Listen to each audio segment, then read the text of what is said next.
안녕하십니까, 김명전입니다.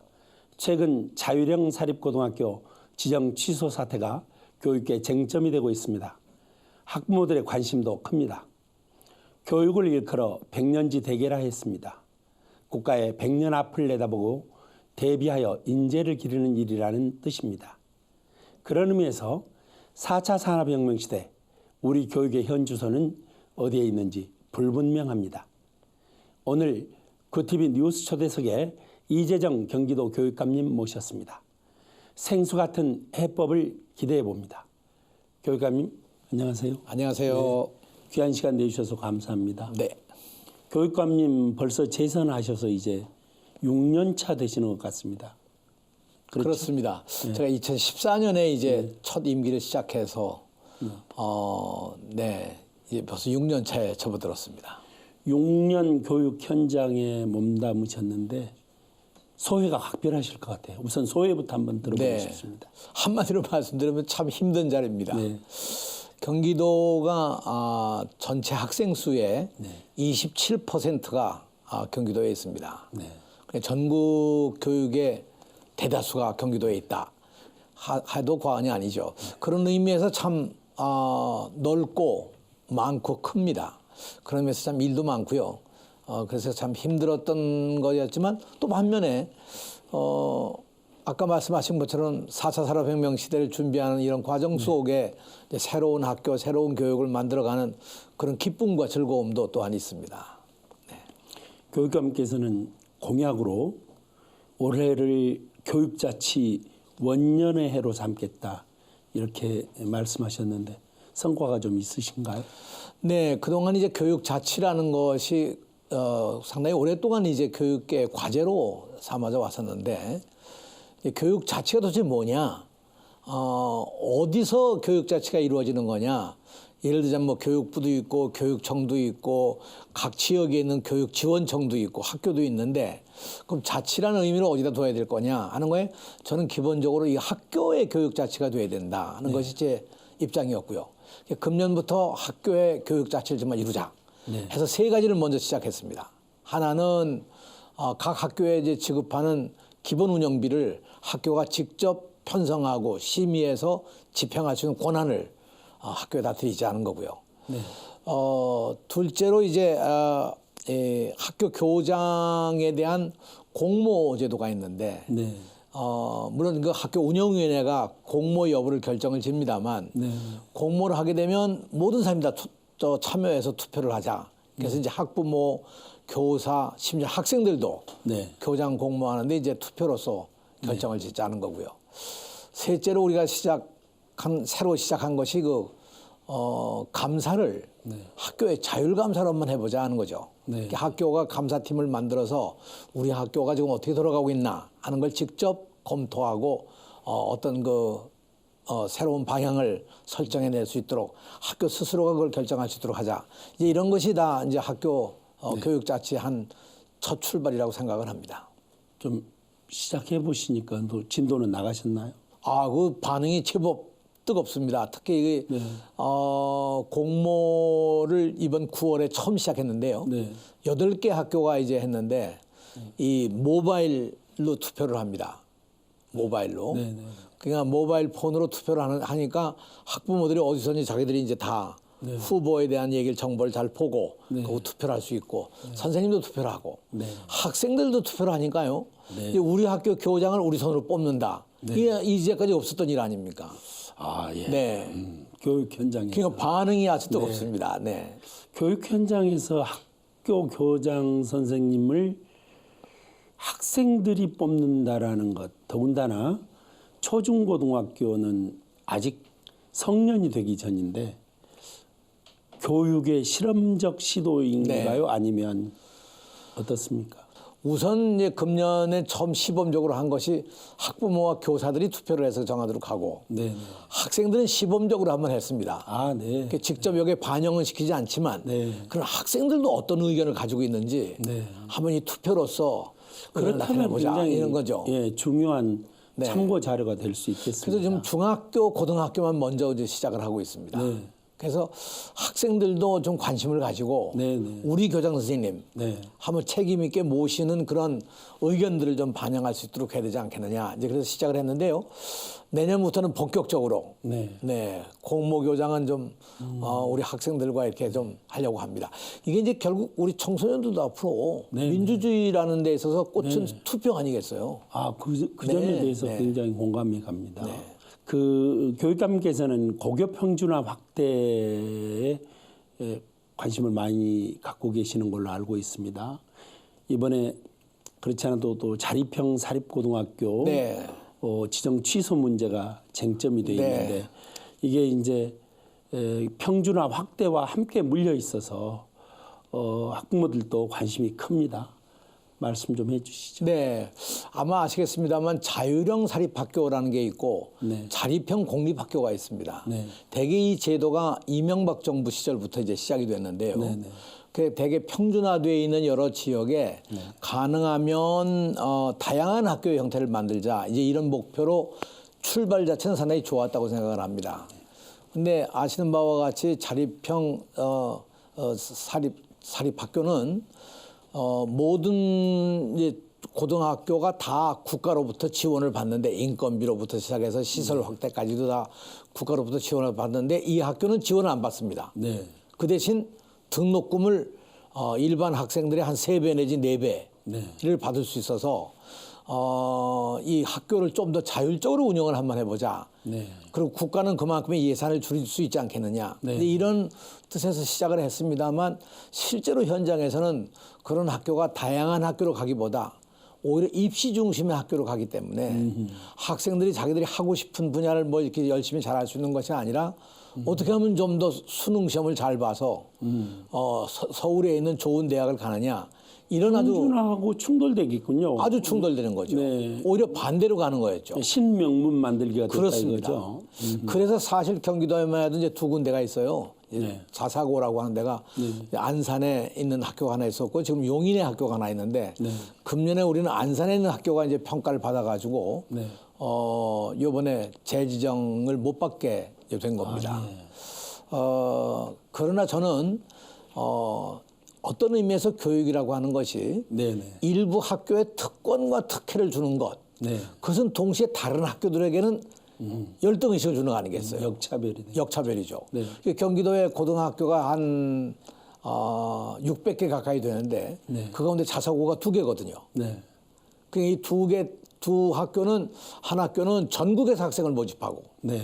또 한 학교는 이제 경기도 내에서 모집을 하는데 네. 이런 면에서 이제 특권과 특혜라고 하는 것이 오히려 교육적으로 보면 네. 처음에 상당히 좋아 보이지만 네. 실질적으로는 학생들에게나 교육 본질로나 좀 어긋나는 것이 아니냐 이런 것이죠. 자립형 사립고등학교 지정 취소 문제에 대해서 학부모들의 입장에서 본다면 또 교육의 다양성이라든가 교육의 창의성을 키워내는 거라든가 이런 차원에서 본다면 또 한편으로는 수긍하는 부분도 있거든요. 명문대학 입시 위주의 교육을 시킨다거나 하는 이런 폐단을 좀 계도하면서 방향 설정을 정부가 잘 해나간다면 문제점이 좀 보완될 수 있지 않을까요? 어떻습니까? 그게 점점 심해지더라고요. 네. 제가 이 안산에 있는 학교의 경우도 2014년도에 평가를 했거든요. 네. 그때 이미 합격점에서 미달됐었습니다. 네. 지난 한 5년 동안 좀 더 이 개선을 해서 그야말로 학교의 교육의 본연의 임무를 좀 더 확대해 갔으면 좋겠다는 생각으로 지켜보고요. 우리도 노력을 했습니다만 잘 안 된 거죠. 왜냐하면 교육이 우리 다양한 아이들에게 각각 가지고 있는 꿈과 희망을 잘 이루어갈 수 있도록 하는 것이 교육 아니겠습니까? 더구나 대학 가는 것이 물론 중요하겠지만 그게 목적이 아니고 앞으로 100년 살아가는데 그야말로 어떤 인간으로 성장시키느냐 또 이 사회에서 어떤 역할을 하는 인물로 키워나가느냐는 것이 교육의 과제인데 그거에 반해서 뭐 아주 수능 시험 잘 보게 하기 위한 그런 목적으로 가서는 어려운 일 아니겠습니까? 그런 의미에서 그동안 어려움이 있었고요. 반면에 경기도 교육청은 그래서 정말 아까 말씀하신 바와 같이 어떻게 다양한 학교를 좀 만들 수 있을까? 네. 그 한 예로 저희가 이제 이 부천시 같은 경우에 28개 학교가 있는데 네. 이 학교를 전체를 다 교과 중점 학교로 네, 네. 만들어서 어느 학교는 뭐 일본어 중점 학교, 이 네. 한일 관계에 이래서 좀 이상합니다만 어떤 더 잘 알아요. 일본어 중점 학교, 중국어 중점 학교, 네. 또는 스페인어 중점 학교도 있고요. 네, 네. 이런 학교가 있는가 하면 뭐 미술이라든가 국제화라든가 음악이라든가 이런 걸 또 중점하는 데도 있고 어떤 분야에서는 또 인문학을 하는 학교도 있습니다. 네. 이런 여러 가지를 학생들이 선택할 수 있도록 중점 학교를 만들어서 각 개성 있는 학교를 만들어 보자. 네. 대단히 호응이 좋습니다. 좋을 것 같습니다. 그러면 그 지원하는 학생들의 이 지역적 권역이 뭐 제한된다거나 그런 건 없나요? 다행스럽게도 이 부천은 평준화 지역의 한 단일 학군이기 때문에 네. 어디에 살든지 부천 학생들은 자기가 원하는 학교를 지망할 수가 있는 거죠. 부천 지역 이외에서는 부천 지역 안에서만. 이외에서는 지원하기. 이외에서는 지원하기 어렵고요. 네. 네. 이제 그게 평준화 지역의 하나의 특징입니다. 이제 비평준화 지역은 좀 다릅니다만. 그래서 부천 같은 경우는 평준화 지역이기 때문에 그 지역 내에서 자기가 원하는 분야를 선택해서 가고 혹 갔다가 자기가 이건 좀 내 분야가 아니야. 그러면 또 다른 선택을 할 수 있도록 학교 내에 그런 또 선택의 여지를 좀 두고 있죠. 그래서 저는 정말로 이제는 다양한 학교가 돼서 학생들이 자기가 원하는 분야를 또 자기가 잘할 수 있는 분야를 더 잘할 수 있도록 교육하는 게 중요하지 않겠습니까? 일종의 대량 생산 시대에 맞춘 획일화된 교육보다는 이제는 학생 개개인이 꿈꾸는 일, 또 경쟁력이 있는 분야, 하고 싶은 공부 이런 것들을 골라서 할 수 있는 그런 다양하고 창의적인 교육이 어느 때보다도 필요한 것 같습니다. 너무 일방적으로 대학 진학을 중심으로 하는 교육이었거든요. 네. 이게 하나의 문제가 있었고요. 직업 교육도 저희가 아주 좀 문제가 많았습니다. 가령 독일 같은 경우는 직업 교육을 9년간 시키거든요. 네. 이제 초등학교 5학년부터 13학년까지 김나지움. 일관성 있게 이 직업 교육을 시키는 반면에 우린 다 나눠져 있잖아요. 초등학교, 중학교, 고등학교 나눠져 있고 연계도 되지 않고 직업 교육을 해봐야 특성화 고등학교에서 일부 하는데 그 3년 동안 해가지고는 뭐 전문가를 만들어내기는커녕 기초도 제대로 모르는 정도에 불과한 거죠. 네, 독일 이 고등학교 교육 말씀을 하셨으니까 우리 교육이 지금 정말 요즘은 이제 뭐 특히 일본하고 이 무역 분쟁 문제가 생기면서 소재, 부품 이런 기초 분야 이런 기초 분야에 대한 연구 인력이라든가 이런 인력이 우리가 많이 부족한 그런 것들이 이제 드러나고 있는데 독일 교육이 보니까요.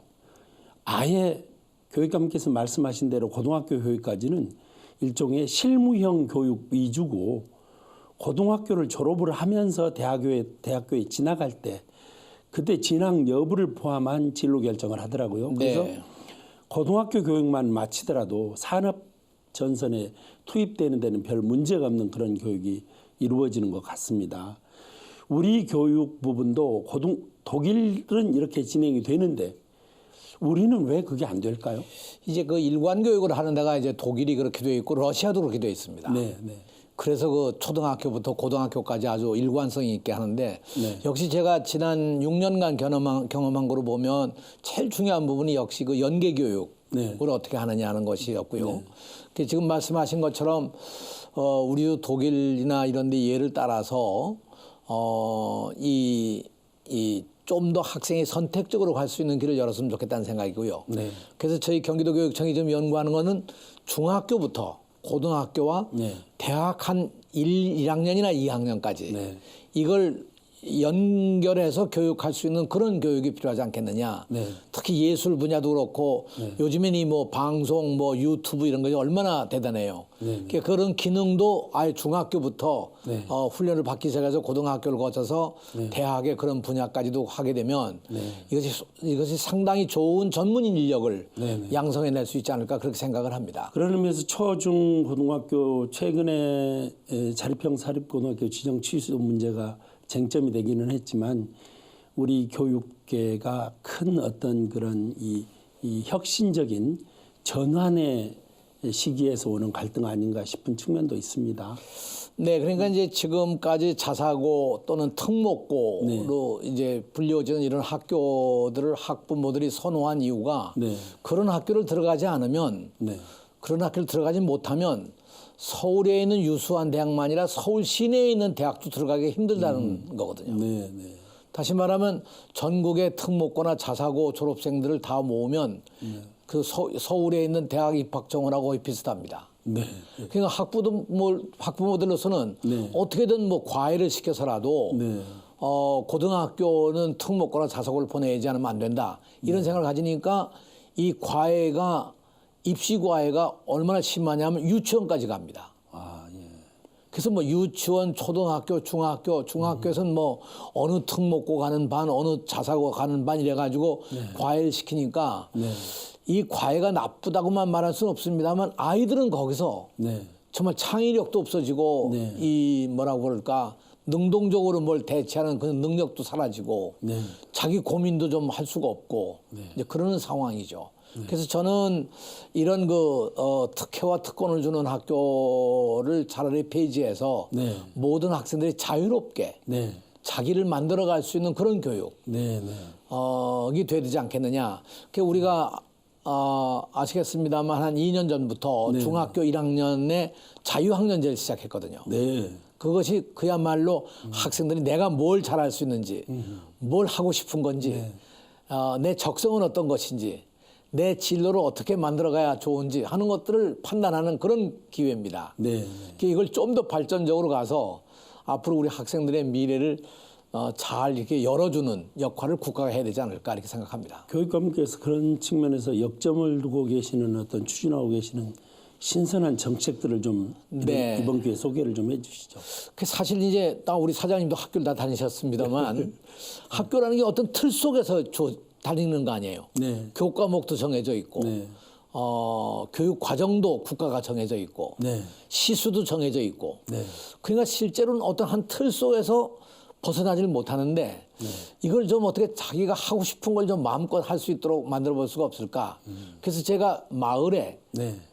꿈의 학교라는 걸 만들었습니다. 네. 네. 이 꿈의 학교는 학생들이 직접 참여해서 자기들이 기획하고 하고 싶은 것을 진행할 수 있도록 하는데 네. 꿈의 학교. 경기도에는 이제 지금 한 5년째가 됐습니다만 1,900개가 넘는 학교가 꿈의 학교가 있습니다. 네. 이 가운데 한 3분의 1은요. 학생들이 직접 운영하는 꿈의 학교입니다. 아, 예.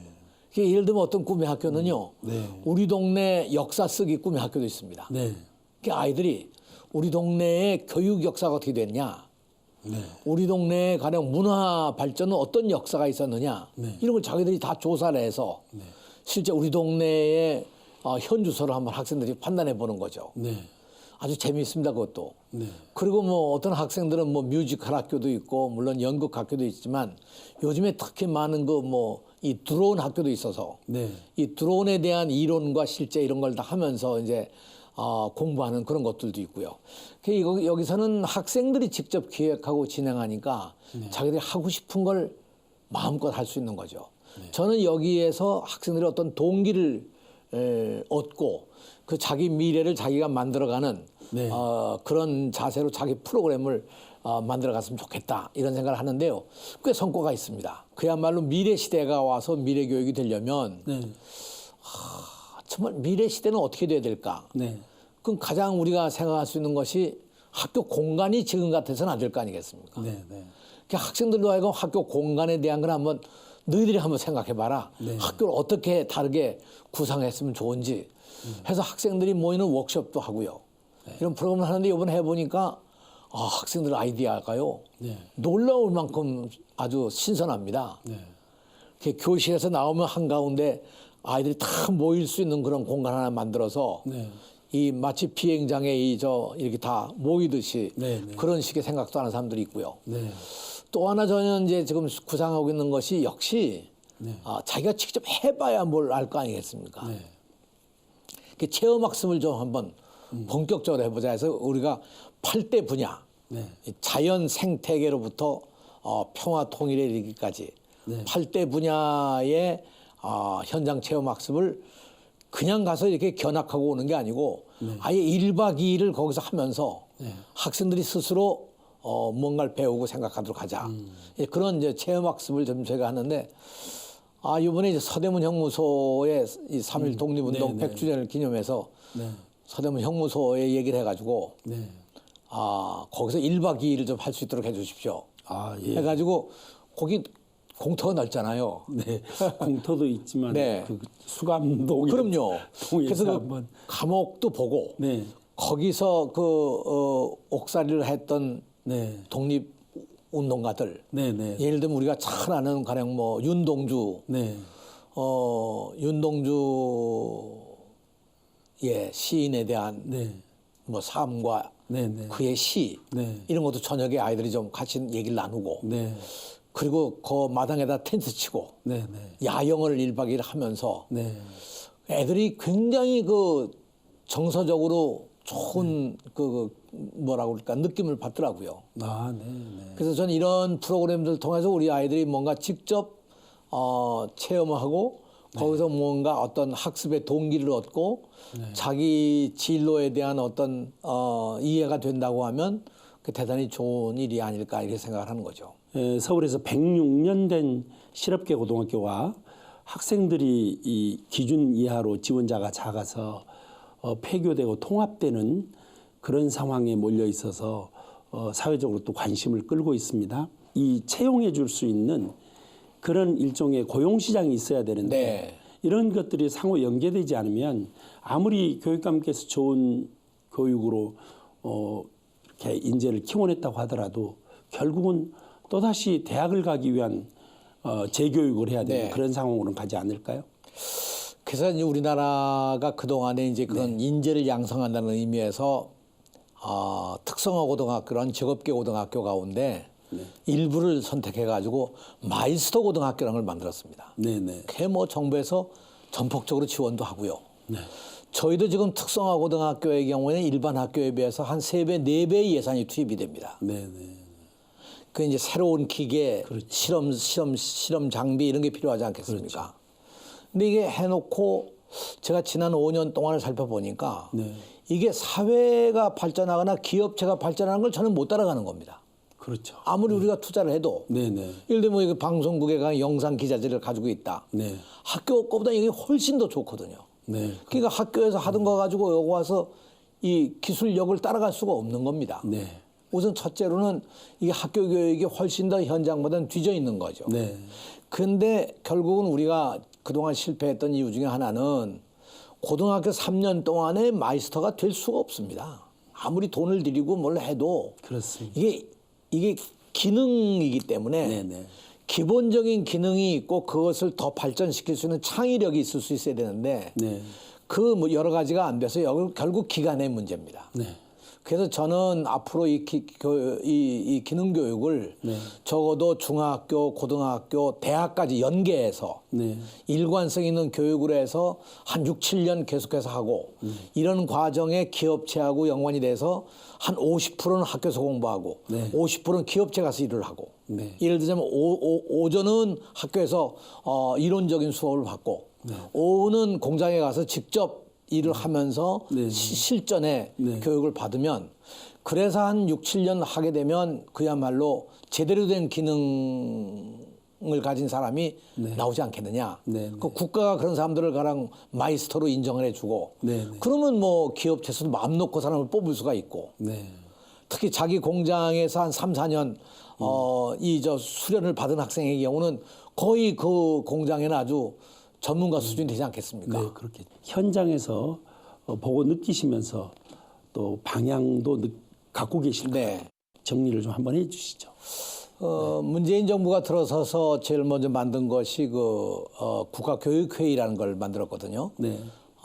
국가교육회의는 국가교육위원회를 만들어서 이제까지 교육부가 해오던 일들의 상당한 부분, 특히 정책 분야를 그 교육위원회가 맡도록 해서 교육에 대한 중장기 정책 이것은 단순히 교육부의 역할만이 아니라 고용노동부라든가 다른 여러 관련 분야가 다 참여해서 국가의 교육정책 다시 말하면 그야말로 인재 양성 그야말로 국민의 역량을 최대한 네. 이 사회가 활용할 수 있도록 하는 그런 정책을 만드는 일종의 중심이죠. 네네. 그래서 저는 이게 꼭 잘 됐으면 좋겠다고 생각합니다. 네. 우리나라 교육이 잘못되어 있다고 극단적인 주장을 하시는 분들 중에는 우리나라 교육을 살리는 것은 교육부를 없애면 살린다.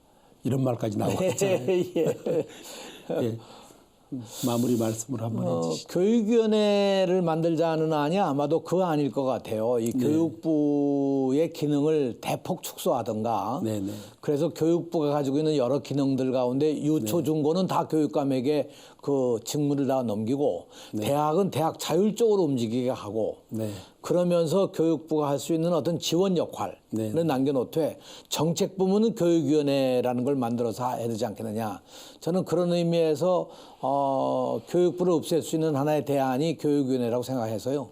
정말 이번 회기에 국회와 정부가 정말 노력해서 좋은 결실을 냈으면 좋겠다고 생각합니다.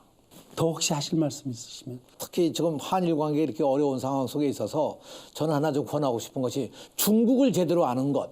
이게 굉장히 좀 중요하다고 생각합니다. 우리 미래 학생들에게. 네네. 중국을 제대로 알기 위해서 중국인 이야기. 성공회대학교 교수로 있는 김명호 교수가 쓴 책인데요. 네네. 너무 좋은 책입니다. 이게 우리 학생들이 좀 중국을 바로 알기 위해서라도 이런 책을 한번 좀 사서 읽었으면 좋겠다는 생각이고요. 또 하나는 윤동주의 시집을 다시 한번 우리 학생들이 사서 읽으면서 윤동주의 생각, 삶, 그의 사랑 네네. 이런 것들을 좀 한번 잘 느끼면 얼마나 좋을까 그렇게 생각합니다. 네, 아주 귀한 팁을 주셨습니다. 네.